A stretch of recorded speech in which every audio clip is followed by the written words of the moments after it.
Julia had always been fascinated by her mother's tales of a haunted house from her past. She couldn't resist the allure of the supernatural, especially after hearing about the strange occurrences in the neighborhood where her mother grew up. The story of the tragic demise of the young girl Emily and the peculiar piano game she used to play ignited Julia's curiosity like a spark in the dark. When the opportunity presented itself for Julia and her family to visit the haunted house while the grieving family was away, she couldn't pass it up. Her parents, understanding their daughter's fascination with the mysterious, agreed to accompany her and Julia's uncle on the visit. The Wentworth family's house was only a few homes away from Julia's childhood home, yet it seemed worlds apart. Ivy House, as the locals called it, had an eerie aura that sent chills down Julia's spine as they approached. The gloomy clouds overhead added to the haunting ambiance, making it a perfect setting for a spine-chilling tale. Upon entering Ivy House, the air felt heavy with sorrow and loss, a lingering essence of the tragedy that had befallen the Wentworths.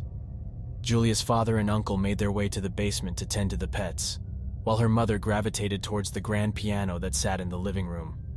With the dim light filtering through the curtains, Julia's mother gently ran her fingers across the keys.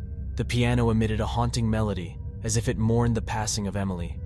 Though the house was empty, the music filled the spaces, creating an eerie symphony that seemed to echo through time. As her mother immersed herself in the music, Julia decided to explore the rest of the house. The hallways seemed to stretch endlessly, and every creak and rustle made her heart skip a beat.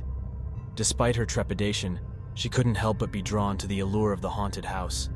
As she wandered upstairs, she noticed a door slightly ajar. Curiosity getting the better of her, Julia pushed it open, revealing a room that sent shivers down her spine. It was Emily's bedroom, left untouched since her passing. The atmosphere inside was suffused with a lingering sadness, as if the spirit of the young girl still resided there. Drawn inexplicably to the room, Julia stepped inside.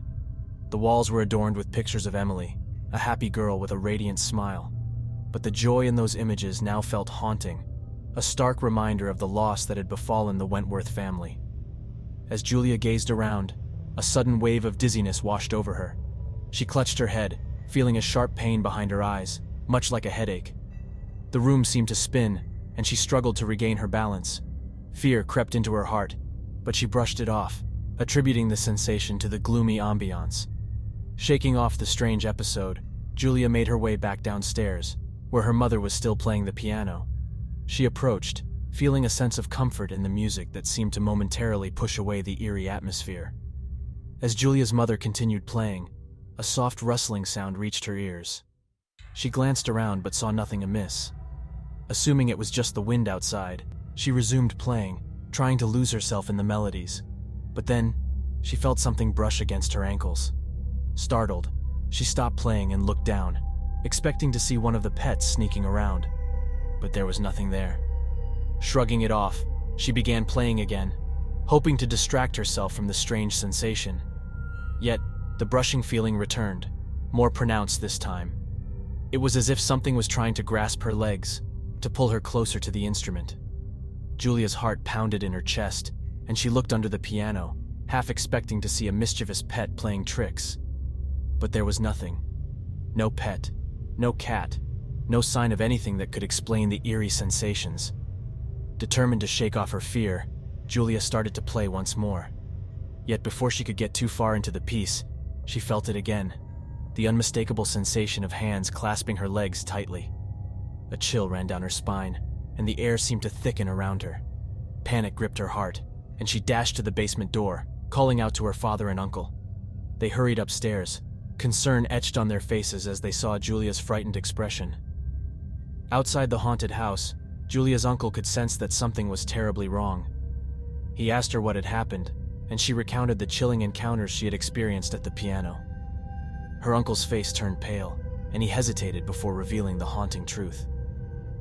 "Emily used to play a game with her father," he whispered. "When he played the piano, she'd crawl underneath, grab his ankles, and push his feet up and down on the pedals." Julia's blood ran cold as the revelation sank in. The spirit of the deceased girl had been trying to recreate her favorite piano game with Julia, reaching out from the other side.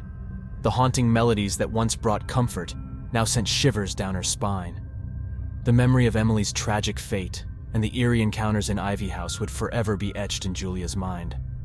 The haunting experience would forever change her perspective on the supernatural, and she would carry the chilling tale with her throughout her life. From that day on, Julia couldn't help but wonder about the lingering spirits that might inhabit the world around her. The boundaries between the living and the dead had blurred, and she couldn't ignore the possibility that some memories were too strong to fade away, even beyond the veil of death. 20 years old, David had always been fascinated by the supernatural and the eerie tales of ghosts and spirits that lurked in the dark. His fascination led him to visit cemeteries late at night, seeking thrills amidst the tombstones and shadows. However, one particular night would forever change his perception of the supernatural, turning his cemetery nightmare into a chilling reality. It was a moonless night, and the darkness was impenetrable as David wandered through the old cemetery. The air was thick with an ominous silence, broken only by the rustling of leaves and the distant hoot of an owl. The tombstones loomed like silent sentinels, shrouded in mist, and the gravestones seemed to whisper ancient secrets. As David explored the graveyard, he felt a strange sensation that he was not alone. He shook off the feeling, attributing it to his vivid imagination fueled by the eerie setting. However, the unease persisted, intensifying with each step he took. It was as though a watchful presence lurked in the shadows, observing his every move. Trying to quell his rising fear, David focused on the beauty of the tombstones, their intricate carvings, and the stories they held. But amidst the curiosity, he stumbled upon an old, weathered mausoleum at the far end of the cemetery. Its ancient stone walls seemed to hold dark secrets, and an overpowering sense of dread washed over him. Against his better judgment, David approached the mausoleum, driven by an inexplicable force. The heavy iron gate groaned as he pushed it open, revealing the dimly lit interior. He stepped inside cautiously, feeling as though he was trespassing on sacred ground. The air inside the mausoleum was thick and suffocating, carrying a musty scent of decay. The shadows danced around him, playing tricks on his mind. As he explored further, he noticed a peculiar inscription on a dusty sarcophagus, written in an ancient language he couldn't decipher. A sense of foreboding washed over him, and David's heart pounded loudly in his chest. He could no longer ignore the feeling that he was being watched. The shadows seemed to coil around him like living entities, and he felt an icy breath against the nape of his neck. Panicking, David turned to leave the mausoleum, but a sudden gust of wind slammed the iron gate shut, trapping him inside. His breath hitched as he frantically pushed against the heavy gate, but it refused to budge. It was as though an unseen force held him captive within the haunted tomb. The darkness seemed to grow thicker, and the air became colder with every passing moment. Fear gripped David's heart, and he knew he had to escape the eerie mausoleum. But just as he was about to give in to despair, a faint glimmer caught his eye. In the corner of the mausoleum, a small, flickering flame illuminated a forgotten candle. It seemed to beckon him, offering a glimmer of hope amidst the encroaching darkness. With a surge of determination, David made his way towards the candle. As he reached out to grasp it, the flame flickered wildly, casting eerie shadows on the walls. David felt a strange energy pulsating through the candle, as though it held a mystical power. Ignoring the fear that threatened to consume him, he clutched the candle tightly in his hand. To his astonishment, the iron gate that had trapped him inside the mausoleum creaked open, allowing him to escape its claustrophobic embrace. David wasted no time in fleeing from the haunting structure, his heart pounding loudly in his ears. He stumbled back into the night, the moon now casting an eerie glow over the cemetery. The sense of being watched intensified, and he felt as though a malevolent force pursued him from the shadows. Desperate to escape, he ran through the maze of tombstones and crypts, his breath ragged and his mind racing. As he emerged from the cemetery, his clothes disheveled and his body trembling, he vowed never to return to that haunted place again. But little did he know that the nightmare had only just begun. The next day, David awoke to find himself in a cold sweat, haunted by vivid nightmares of the mausoleum and the dark presence that lurked within. He tried to brush it off as a result of his late-night adventure, but the unease persisted. As the day wore on, strange occurrences began to unfold around him. Objects moved on their own, doors creaked open without any apparent cause, and an unexplainable chill filled the air. David tried to convince himself that it was mere coincidence, but deep down, he knew something was amiss. The nightmares continued to plague him, each night growing more vivid and terrifying. The mausoleum and its ancient inscription haunted his dreams, tormenting him with a cryptic message he couldn't comprehend. The glimmering candle became a beacon of dread in his sleep, a symbol of the malevolent force that had taken hold of his life. Desperate for answers, David turned to his mother for guidance. As she listened to his harrowing tale, her face turned pale, and her eyes filled with dread. She revealed a long-held family secret, one that had been passed down through generations. The mausoleum in the cemetery was rumored to be cursed, housing the restless spirit of a powerful sorceress who had died centuries ago. The inscription on the sarcophagus contained an ancient spell, one that granted unspeakable powers to anyone who dared to possess the enchanted candle. Centuries ago, a young woman had found the candle and unleashed the sorceress's malevolent spirit. The dark entity had haunted her family for generations, cursing them with nightmares and tormenting their lives.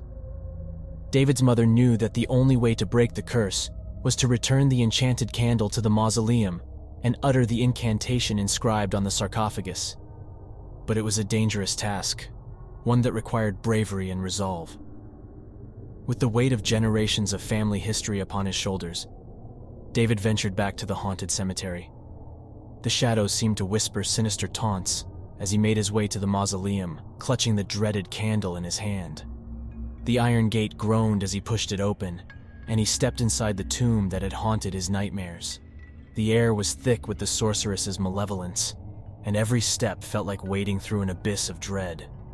With trembling hands, David placed the enchanted candle back where he had found it, reciting the incantation with a voice laced with determination. As the last words left his lips, the candle flickered one last time before extinguishing completely. A sudden calm washed over David as he felt the malevolent presence dissipate.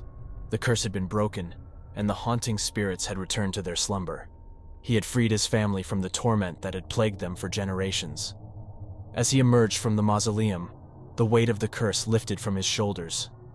The cemetery that had once been a place of fear and dread now seemed peaceful and serene. The nightmares that had tormented him vanished, replaced by a sense of closure and relief.